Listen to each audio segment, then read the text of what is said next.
The Empire Strikes Back, and OpenSea has announced the launch of OpenSea Pro and its free Gemesis drop. So today we're going to discuss what that even means and why it might not be the biggest announcement. People might be disappointed because it's not the drop that they were hoping for. Hello, I'm Taj, digitally known as Tropic Vibes, the host of Nifty Business, where we highlight NFTs and explore Web 3.0 as we move from pure speculation to creating real-world value.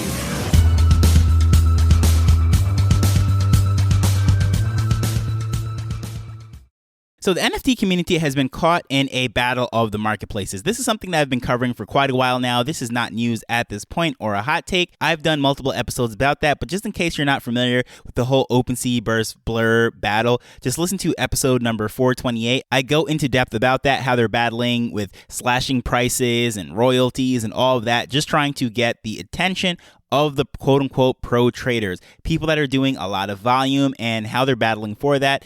And because of that, Blurs took a lot of the attention, a lot of conversation from OpenSea, and when you look at the data and what have you, it is questionable to see how much are real transactions, but generally speaking, Blur has really taken a dent into OpenSea's market share.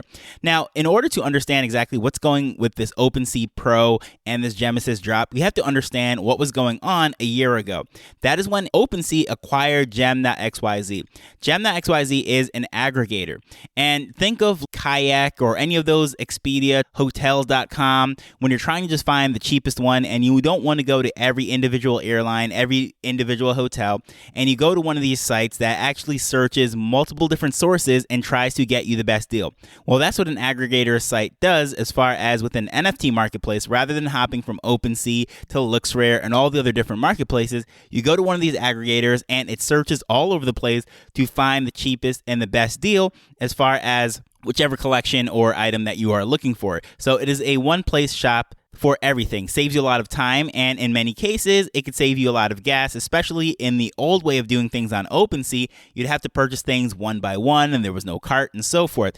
However, when Gem.xyz was acquired, there was another very popular one called Genie.xyz that was acquired by Uniswap, and during this time, having all these different features and having data at your fingertips was very important. And that's what these aggregators were very good at. They were looking at multiple places at one time, and you can get a better idea of what's going on in the market. During this time also, that's when Magic Eden was making splashes, and people are constantly comparing the features that were on Magic Eden and the lack thereof over on OpenSea.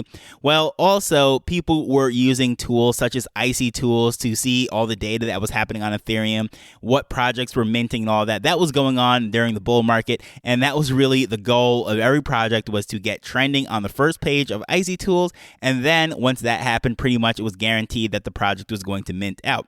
Well, times have changed since then. Even Icy Tools has been acquired by QuickNode, and they have really changed their entire focus and the pricing models. Everything has really shifted around. By the way, that website does look a lot better, but times have moved on away from Icy Tools and trying to just rank quickly on that chart.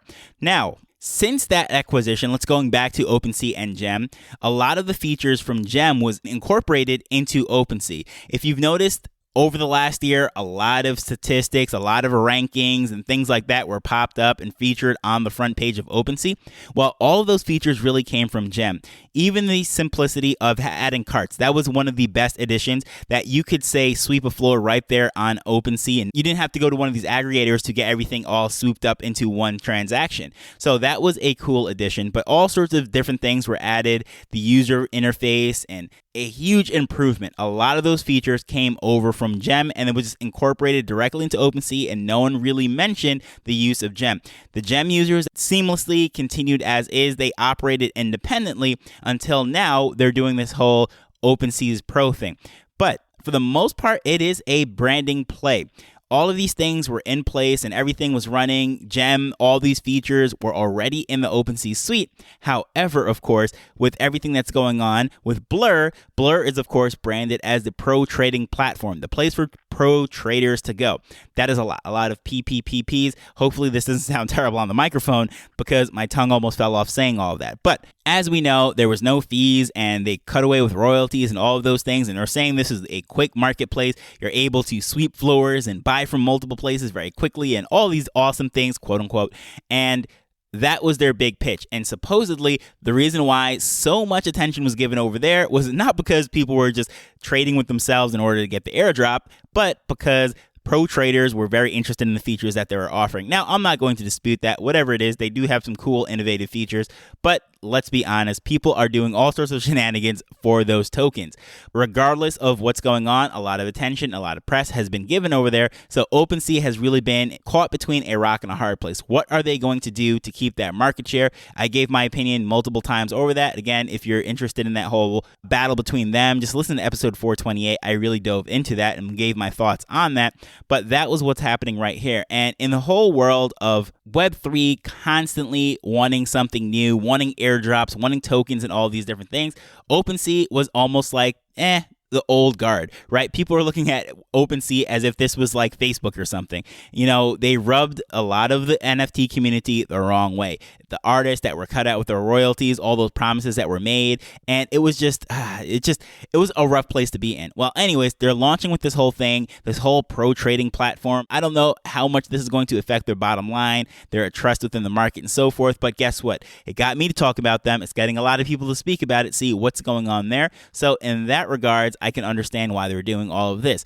But people that were really looking for some sort of OpenSea token or some sort of airdrop, and well, this is not really it. Yes, I mentioned that they're going to have this Gemesis NFT, which is actually minting right now. It is a free mint for anyone that was interacting and trading on Gem prior to the snapshot, which was taken a few days ago.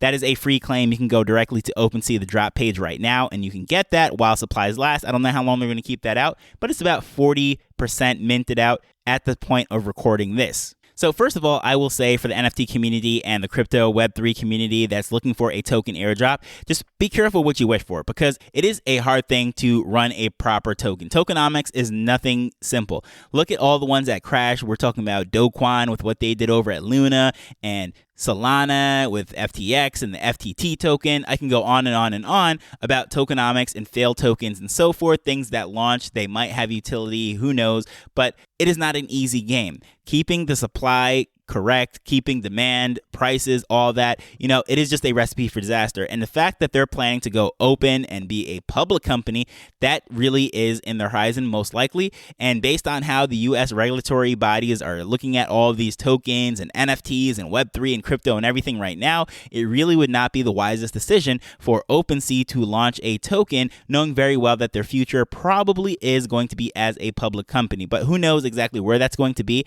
But right now, that doesn't seem to be on the horizon as far as some sort of token airdrop that Blur did and all that. But with what they did do is that free mint. And a lot of people think that, they're going to have all sorts of utility, maybe have some access to something, but unfortunately, no. This mint has no utility. It is just a commemorative, celebratory mint that honors the people that have been rocking with them since day one, if you will, and really rewards a community, but has no direct intrinsic value with it other than what someone is possibly willing to pay for it on the secondary market, So to answer the questions about that, we're just going to dive into this. And I know a lot of people listening to this might be very disappointed about it. So what is the mint price? It is absolutely free. What is the purpose of this Gemesis? The play on words, Gemesis, not Genesis, but Gemesis NFT. It is simply to reward the community and celebrating the launch of OpenSea Pro. That's it. Who is eligible for the mint? Any wallet that has transacted using Gem prior to March 31st, 2023. How can you mint it? Just going to that drop page, which I will leave in the show notes. The link will be right there. Or just go to OpenSea's homepage. I'm pretty sure you'll see that somewhere on there. The supply is based on the number of wallets that interacted using Gem. And there is no relation whatsoever to a rewards program or any sort of benefits that will be directly tied to the marketplace. And as far as how this is going to be minted, well, based on the earlier people who were on Gem using that transaction, that is how the mint is going to be assigned. So the earlier that you had a purchase on Gem will be the lower the number, or the quote-unquote rarer one, if you will, of this Gemesis mint. It doesn't matter when you mint it. It's all based on when that first transaction was committed on the platform itself. So, in other words, if you discovered and used Gem 3 months before someone else, but you end up having to mint this free one, let's say 2 days later, it doesn't matter. Your number is actually going to be lower than that person that happened to mint before you, because you discovered and used Gem before they did.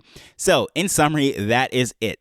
it is really just a bragging rights sort of thing, something to collect and have in your wallet, which is cool. I mean, we love to collect things. That is a part of this space, collectability, bragging rights, clout and so forth.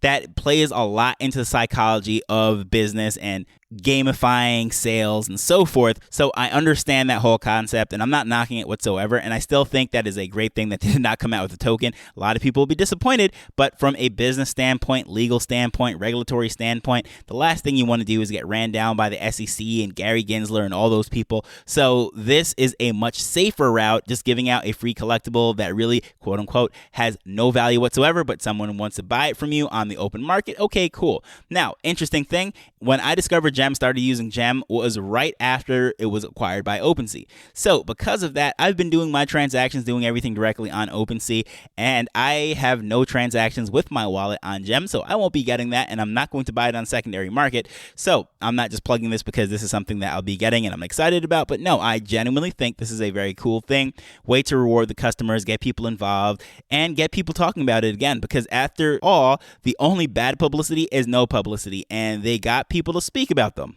This space moves so quick, people move on, and OpenSea is old hat. Like I said, there is nothing really new, exciting, and flashy about what they're doing. So doing something like this got a lot of people speaking about it, got Twitter spaces going, got me making an episode and so forth. So I think it was a good move by them. People will be disappointed that it's really not that big of a deal. I mean, the announcement, OpenSea Pro, what exactly is that? It's just basically Gem, right? It is nothing really special. They might be adding some new features, but those features were going to come anyways. But I think keeping that brand of OpenSea, because that is their goal. They're trying to build a behemoth within the space, and that is a known, valuable brand, more so than Gem. Hate it or love it, OpenSea is the king of the NFT marketplaces right now. They're the most valuable. They're the biggest. And I think they want to keep that brand in-house rather than relying on that Gem brand, which is much more niche, much more small. And a lot of people don't even know Gem exists, and they've been around. But I would love to know what your thoughts are on this. Do you think this is a good move? Are you disappointed by this? What were your thoughts of it? Let me know at Tropic Vibes on Twitter. As usual, I just want to thank you for taking time to listen to this as we're learning and building Web3 together. So until next time, later. The Nifty Business Show is not investment advice. It provides insights and information within the space. As with anything, please do your own research before making a decision whether you're making an investment or a purchase.